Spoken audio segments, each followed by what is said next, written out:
नमस्कार दोस्तों।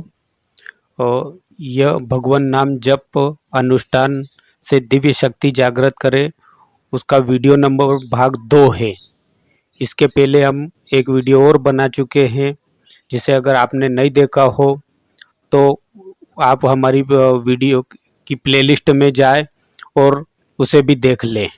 थोड़ी सी सबसेक्ट में इसकी बात कर लेंगे कि उसमें हमने कौन सी शक्तियों की बात करी है।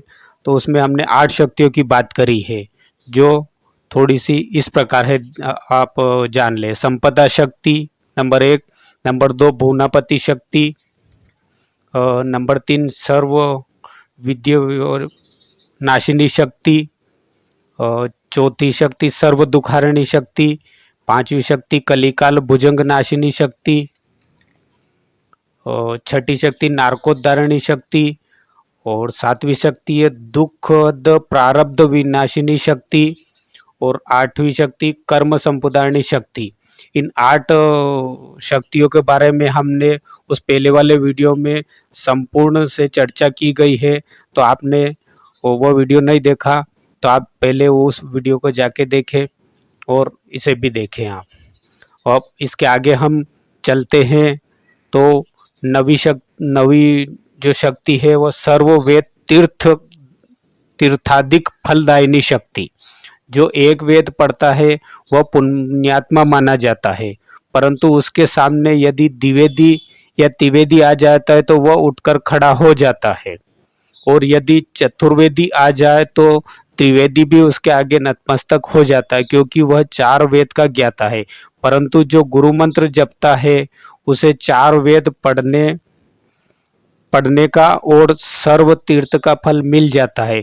सभी वेदों का पाठ करो, तीर्थ की यात्रा करो, तो जो फल होता है उसकी अपेक्षा गुरु मंत्र जपे तो उससे भी अधिक फल देने की शक्ति भगवान के नाम में है। तो यह है 9वीं शक्ति। 10वीं शक्ति है सर्व अर्थदायिनी शक्ति। जिस विषय में आपको लगना हो, भगवान नाम जप करके उस विषय में लगे।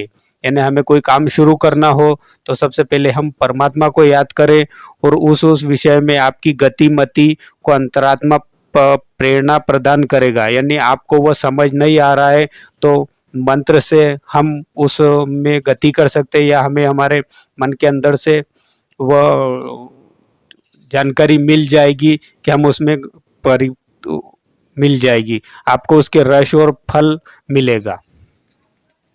11वीं शक्ति है अनंत जगत आनंददायिनी शक्ति। जब करोगे तो वेखरी से मध्यमा से पश्यंती और पश्यंती से परा में जाओगे, तो आपको हृदय में जो आनंद होगा, आप उस आनंद में गोता मारकर देखोगे तो जगत में आनंद छाने लगेगा।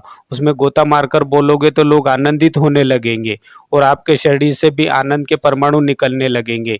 जैसे हम अगर कहीं जाते हैं, देखते हैं कि कोई संत महापुरुष है और उनके समक्ष बैठते हैं, तो अचानक ही वहाँ पूरी चाहे कितनी ही भीड़ हो पर वहाँ आनंद छा जाता है। तो वह शक्ति उस परमात्मा के नाम की शक्ति है, ताकि वह आनंद ही निकलता है। यानी हमारे जो शरीर के अंदर उस भगवान नाम से जो ऊर्जा बनती है वह ऊर्जा सर्वत्र व्याप्त हो जाती है, और उस व्यापकता के कारण वहाँ आनंद छा जाता है। 12वीं शक्ति है जगदान दायिनी शक्ति। कोई गरीब से गरीब है, कंगाल से कंगाल है, फिर भी मंत्र जप करे तो जगदान करने से जो फल पाता है उसकी जगतदायिनी शक्ति प्रकट होती है। यानी हमारे पास कुछ नहीं है तो और हम दान पुण्य नहीं कर सकते हैं, और अगर हमारे शरीर में भी अस्वस्थता है, हम सेवा नहीं कर सकते, तो आप सिर्फ भगवान का नाम जपे। भगवान नाम जप से सारे जो दान करने का फल वो हमें मिल जाएगा, और सारी सेवा करने का वो फल हमें मिल जाएगा। तो आप चिंता ना करें और सिर्फ भगवान नाम जप करें। भगवान नाम जप से ही हमारे सारे कर्म कटते जाएंगे। 13वीं शक्ति अमित गतिदायिनी शक्ति।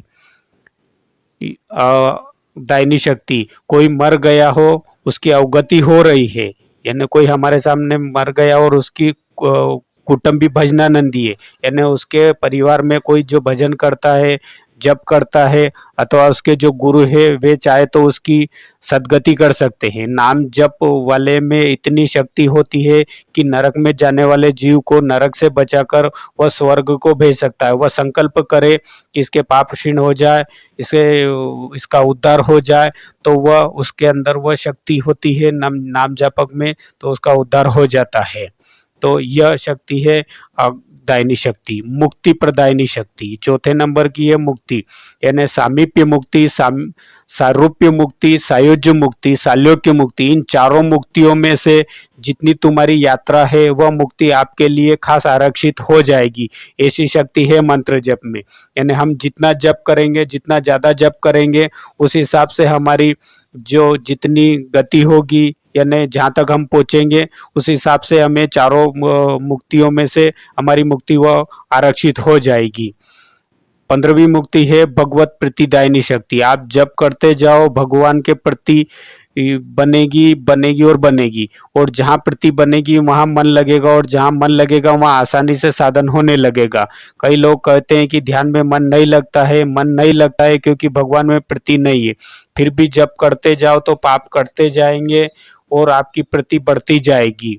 हम ये इसलिए बता रहे हैं कि आप भी इसका लाभ उठाओ, जप को और बढ़ाओ तथा जप गंभीरता तथा प्रेम पूर्वक करते जाओ और आप हमेशा खुश होते जाओ।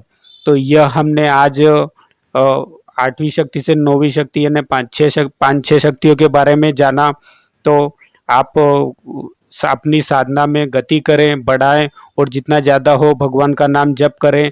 अगर हमारे घर में ऐसा वातावरण नहीं है कि हम एक जगह बैठ के जप कर सकें, तो आप निश्चिंत रहें। आप उठते बैठते खाते पीते लेते देते आप जप करते जाएं, मंत्र जप करते जाएं। आपके अंदर वह शक्ति पैदा होती जाएगी और वह माहौल बना देगी कि आपको आपके रास्ते खुल जाएंगे और आपको सारी सुविधाएं हो जाएगी। यानी आपको वह भी आसानी हो जाएगी कि आपको समय मिलना चालू हो जाएगा और आप आराम से आपका साधन करना शुरू हो जाएंगे। तो ये भगवान नाम की शक्ति ये है, हमने जानी है, और हम इसके आगे जो वीडियो बनाएंगे उसमें ओमकार मंत्र की, यानी जो भगवान नाम के साथ ओमकार की है उसकी शक्तियों के बारे में जानेंगे। उसमें जो शक्तियाँ हैं उसकी हम चर्चा करेंगे।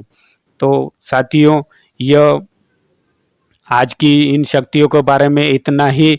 हम आपसे यह कहना चाहेंगे कि आप ऐसे ही हमारे भगवान नाम की जपती जो शक्तियों के बारे में, यानी भगवान नाम से क्या क्या चमत्कार होते हैं, क्या क्या हमें प्रत्यक्ष अनुभव, यानी आप मान के नहीं, आप जान के, यानी अपने अंदर उनको प्रकट करके, यानी सुन के नहीं, करके उसे देखें और बिल्कुल निश्चिंत रहे। आप अगर हमारे आसपास भी देखेंगे कि ऐसा साधन अगर कोई भगवान नाम का साधन कर रहा है, उसके अंदर घटित होते घटना आप देखें, महसूस करें कि हो रही कि नहीं, ये शक्तियाँ मिल रही है कि नहीं है। आप ऐसा नहीं कि सिर्फ बता दिया, आपने सुन लिया और मानने से कुछ नहीं होगा। यानी अगर किसी की हम सुनेंगे कि मुझे ऐसे अनुभव हो रहे हैं, ऐसे हो रहे हैं, तो उससे हमें क्या मिलेगा? हमें उसे प्राप्त करना है। प्राप्त करने के लिए हमें वो साधन करना है। तो आप साधन करें और प्रत्यक्ष अनुभव करें। किसी की सुनाए बात पे विश्वास ना करें, ना हमारी पे करें, ना किसी और की पे सुने। एक बार हम उसे साधन को उपयोग में लाएं और देखें कि ये हमारे अंदर घटित हो रहा है कि नहीं। आप बिल्कुल आप अपने अंदर अनुभव करेंगे कि हाँ, ये शक्तियाँ मेरे में आ रही है, मेरे काम बन रहे हैं, मेरी इस शक्ति से ये काम हो रहा है। यानी आप प्रत्यक्ष अनुभव करेंगे। और आप सुनी सनाई बात, अगर कोई जलेबी खाता है और वो उसको आनंद आता है तो हम उसकी मुंह की तरफ देखते हैं, तो क्या हमारा पेट भर जाएगा? नहीं, हम उसे खाएंगे, यानी उसे महसूस करेंगे अंदर, तब हमारा पेट भरेगा।